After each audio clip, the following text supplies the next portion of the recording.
La prière est l'une des pratiques les plus importantes de la vie d'un chrétien. Dieu s'attend à ce que ses enfants prient. Il a donc créé la prière comme un moyen par lequel nous pouvons l'adorer, confesser nos péchés, lui demander de répondre à nos besoins et aligner nos volontés à la sienne. Lisons ensemble ce que dit le Seigneur dans sa parole. En effet, moi, je connais les projets que je forme pour vous, déclare l'Éternel, projets de paix et non de malheur, afin de vous donner un avenir et de l'espérance. Alors vous m'appellerez et vous partirez. Vous me prierez et je vous exaucerai. Vous me chercherez et vous me trouverez parce que vous me chercherez de tout votre cœur. Mais l'une des questions les plus courantes parmi les gens qui prient est la suivante. Comment puis-je savoir que ma prière est parvenue aux oreilles de Dieu? Il existe des signes très simples, mais beaucoup les ignorent et n'en sont pas conscients. Alors dans cette vidéo, je vais vous montrer 4 signes que le Père a entendu votre cri.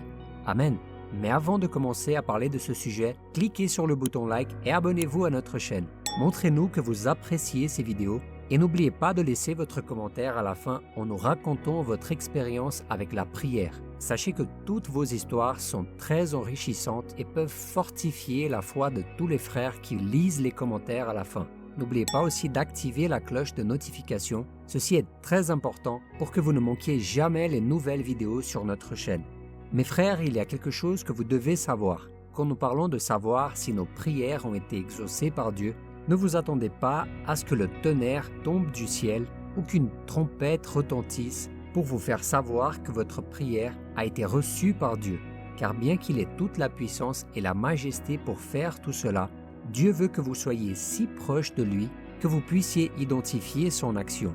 Ainsi, plus vous êtes proche de Dieu, plus il vous sera facile de comprendre ses signes et de discerner ses réponses.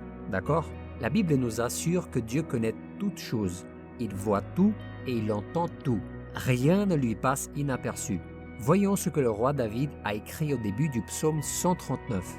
Éternel, tu m'examines et tu me connais. Tu sais quand je m'assieds et quand je me lève. Tu discernes de loin ma pensée. Tu sais quand je marche et quand je me couche, et toutes mes voies te sont familières. La parole n'est pas sur ma langue que déjà, Éternel, tu la connais entièrement. Gloire à Dieu pour cela, pas vrai mes frères? Dieu est souverain sur tout ce qu'il a créé. La question n'est donc pas de savoir si Dieu connaît toutes les prières qui lui sont adressées, mais s'il a l'intention d'y répondre. Et une autre chose qui est très importante de souligner est le fait que Dieu écoute toujours les prières de repentance. Dans l'évangile de Luc, chapitre 18, la Bible nous montre que lorsque nous venons au Seigneur avec un cœur humble et repentant, il nous justifie et nous pardonne de nos erreurs. Amen. Mais en revenant à la question maintenant, voyons quels sont les 4 signes qui indiquent que Dieu a entendu vos prières. Le premier signe est quand nous décidons de changer de vie, lorsque nous choisissons de continuer dans le péché au lieu de nous repentir et de changer de vie. Lisons ensemble quelques versets du chapitre 1 d'Ésaïe. Quand vous tendez les mains vers moi, je détourne mes yeux de vous. Même quand vous multipliez les prières, je n'écoute pas. Vos mains sont pleines de sang. Lavez-vous, purifiez-vous. Mettez un terme à la méchanceté de vos agissements. Cessez de faire le mal. Apprenez à faire le bien.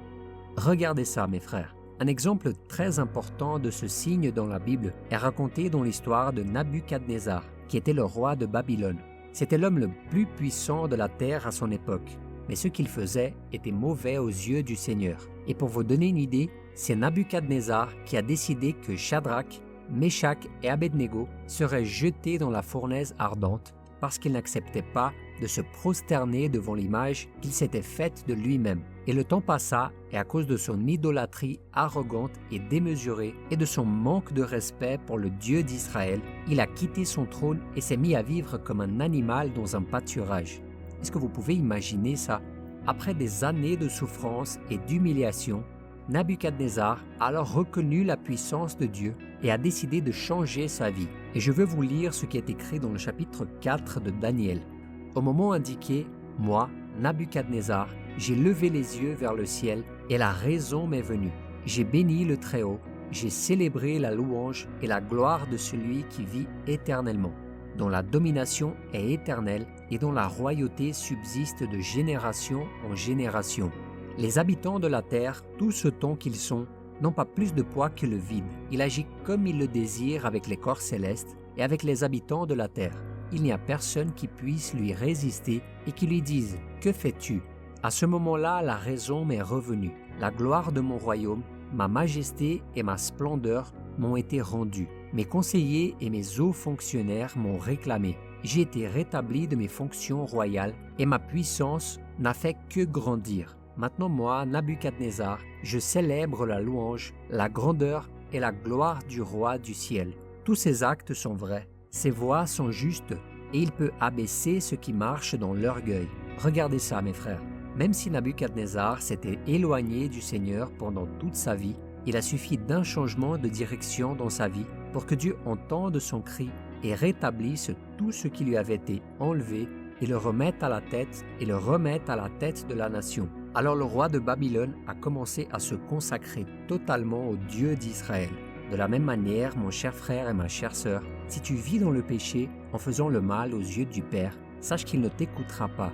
Mais si vous changez d'attitude en reconnaissant le Christ comme Seigneur et Sauveur de votre vie, en vivant selon sa parole, le Seigneur commencera à vous écouter et à faire tout ce qui est nécessaire pour que vous viviez bien dans n'importe quelle situation. Amen.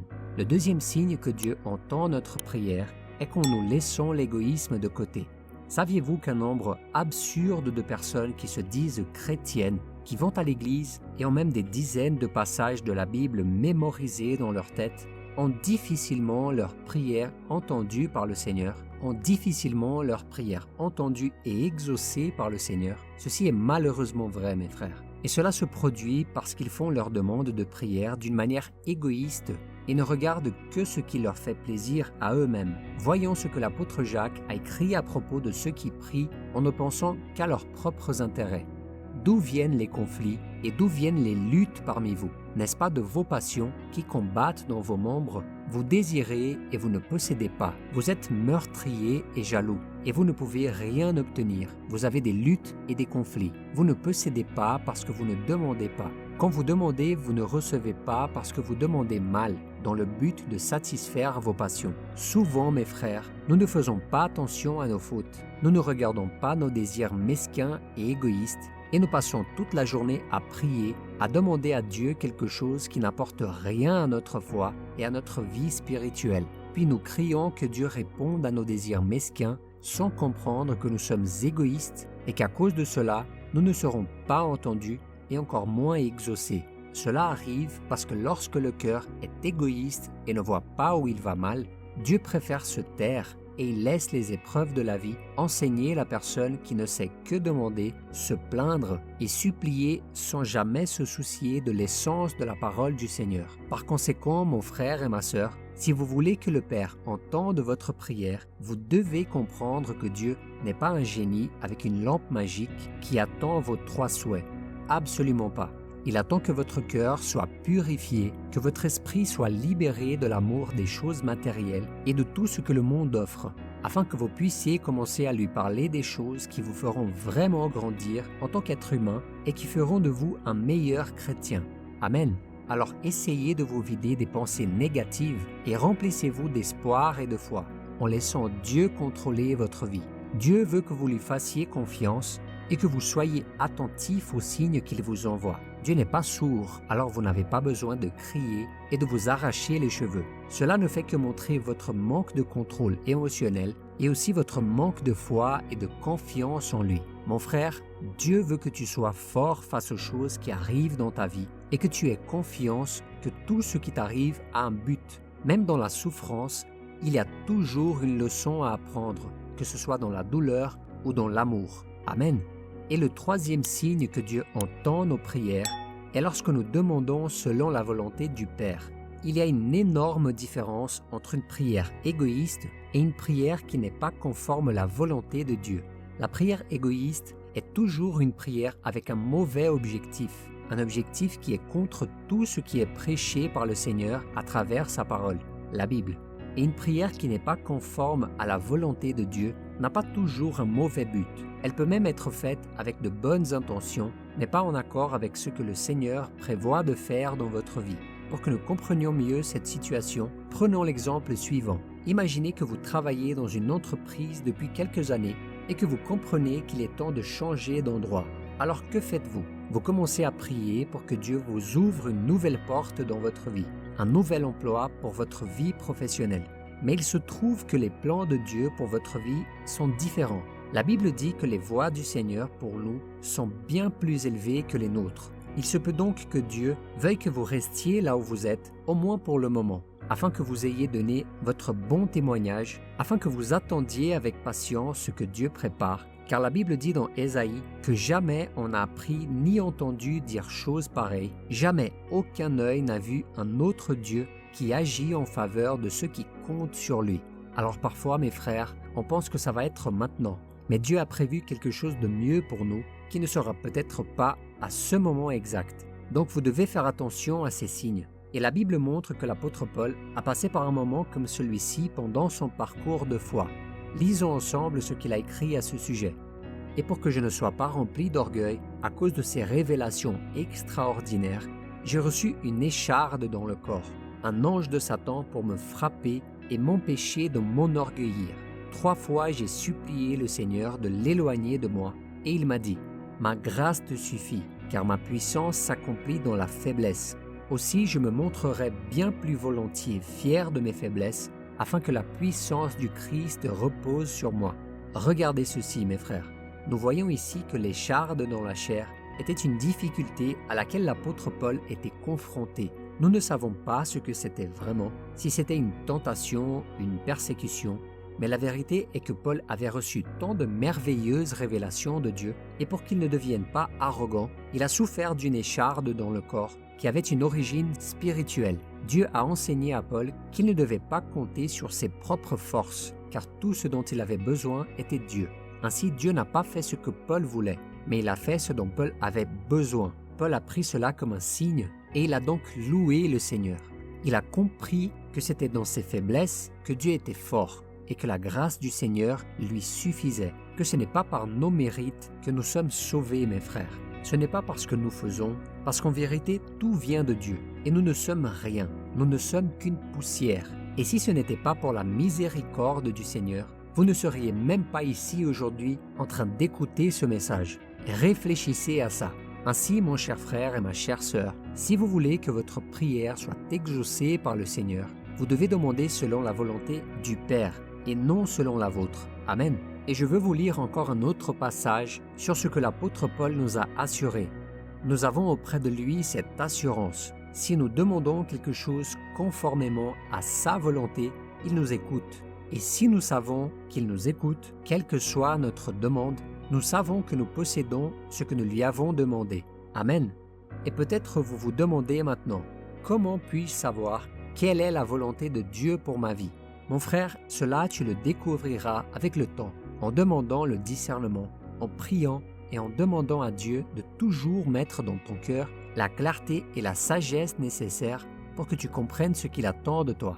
Et plus tu connais la parole du Seigneur, en voyant les exemples de la façon dont Dieu a agi dans la vie des hommes et des femmes de Dieu, alors tu pourras prier selon sa volonté, et ainsi Dieu entendra, et Dieu répondra à tes demandes. Amen. Et le 4e signe que Dieu entend nos prières est lorsque nous prions avec foi. Dans le chapitre 11 de l'évangile de Marc, Jésus nous a laissé le message suivant. « Ayez foi en Dieu. Je vous le dis en vérité. Si quelqu'un a dit à cette montagne, « Retire-toi de là et jette-toi dans la mer. » Et s'il ne doute pas dans son cœur, mais croit que ce qu'il dit arrive, il le verra s'accomplir. C'est pourquoi je vous le dis, tout ce que vous demandez en priant, croyez que vous l'avez reçu et cela vous sera accordé. Gloire à Dieu pour cela, mes frères. Et à mon avis, l'une des plus belles et des plus puissantes prières de foi de toute la Bible est la prière du roi Ézéchias. Ézéchias était un roi de la tribu de Juda, un descendant de David, et il était un homme bon, obéissant et d'une grande foi. Un jour, Ézéchias est devenu très malade, alors le prophète Ésaïe est allé le voir pour lui donner un triste message de Dieu. Le Seigneur envoya alors dire à Ézéchias qu'il devait préparer sa maison, préparer ses testaments, car il allait bientôt mourir. À ce moment-là, le roi Ézéchias tourna son cœur vers le mur, pleura amèrement et pria en demandant à Dieu de ne pas le laisser mourir. Lisons ensemble une partie de sa prière. « Éternel, souviens-toi que j'ai marché devant toi dans la vérité, avec un cœur intègre, et que j'ai fait ce qui était bien à tes yeux. » Puis il pleura abondamment. Dans cette prière, il a demandé à Dieu d'avoir pitié de lui et qu'il l'épargne de la mort. Puis avant que le prophète Ésaïe ne quitte le palais royal, Dieu lui a dit de retourner à cet endroit et de dire au roi Ézéchias qu'il aurait 15 années de vie supplémentaires en réponse à cette prière. Et pour prouver que cette parole était vraie, Dieu a fait reculer une horloge solaire qui existait à l'époque de 10 degrés, c'est-à-dire que le temps a reculé. Alors cet épisode a déplacé le soleil de telle manière, la lune, les planètes et les étoiles dans le ciel, qu'il a attiré l'attention des astronomes de l'époque. Les scientifiques de l'époque ont été tellement surpris par cela qu'ils sont allés voir le roi Ézéchias pour savoir ce qui s'était passé. Et jusqu'à ce jour, les spécialistes affirment que la rétrogradation du cadran solaire de Juda a influencé à jamais le décompte du temps sur Terre. Ça a été donc un miracle merveilleux, mes frères. Et la même chose peut se produire avec vos prières si vous venez au Seigneur avec la foi qu'il peut tout faire. Rien ne vous sera impossible. Mais la foi ne consiste pas à croire pour recevoir quelque chose. Il s'agit de croire en quelqu'un. Votre espoir et votre foi doivent être dans le Seigneur. Amen. Notre foi doit être dans le caractère de Dieu, dans l'amour de Dieu, dans sa miséricorde et dans le désir de Dieu de nous bénir et de nous réconforter. Ainsi, lorsque nous prions, nous devons avoir la foi que Dieu nous entend, qu'il est fidèle et qu'il nous accordera toutes nos demandes selon sa volonté pour nous. Et comme Jésus lui-même l'a dit, si le Père se rend compte que ce que nous demandons va être une pierre d'achoppement, il ne nous donnera pas, car il a dit, « Qui parmi vous donnera une pierre à son fils s'il lui demande du pain ?» Vous comprenez, mes frères? Dieu ne nous donnera que ce qui est bon pour nous. Alors croyez en la fidélité et croyez en la bonté de Dieu. Mes frères, je vois qu'il y a beaucoup de gens qui se plaignent du type « Dieu ne m'entend pas, Dieu ne m'aime pas ». Mais sachez que ceci n'est pas vrai, mes frères. Plus nous apprenons à connaître le Seigneur, plus nous constatons que tout concourt à notre bien et que les choses se mettent en place au bon moment. Alors celui-ci était le message que je voulais vous transmettre aujourd'hui afin que vous puissiez être plus confiants chaque jour. Parce que Jésus lui-même a dit que si nous demeurons en lui et si nous permettons à sa parole de demeurer en nous, nous pouvons demander tout ce que nous voulons et nous serons exaucés. Amen. Si nous demeurons en Christ, le Seigneur entendra nos prières et nous fera savoir qu'il changera dans notre cœur. Si nous demeurons en Christ, le Seigneur entendra nos prières et nous le fera savoir en mettant dans notre cœur une certitude, un sentiment de paix et de tranquillité qu'il agira en notre faveur. Amen. J'espère que vous avez été bénis par cette parole et si vous avez aimé ce message, je vous demande de le partager. Envoyez ce message aux personnes que vous connaissez car il se peut qu'elles soient dans le besoin aujourd'hui même et soyez certains que Dieu peut vous utiliser pour bénir leur vie. Amen. N'oubliez pas de nous raconter votre expérience avec la prière dans les commentaires. Regardez aussi ces autres vidéos que nous avons mis en recommandation. Je suis sûr qu'elles contiennent des messages très importants pour vous. Que Dieu vous bénisse, je vous attends dans la prochaine vidéo.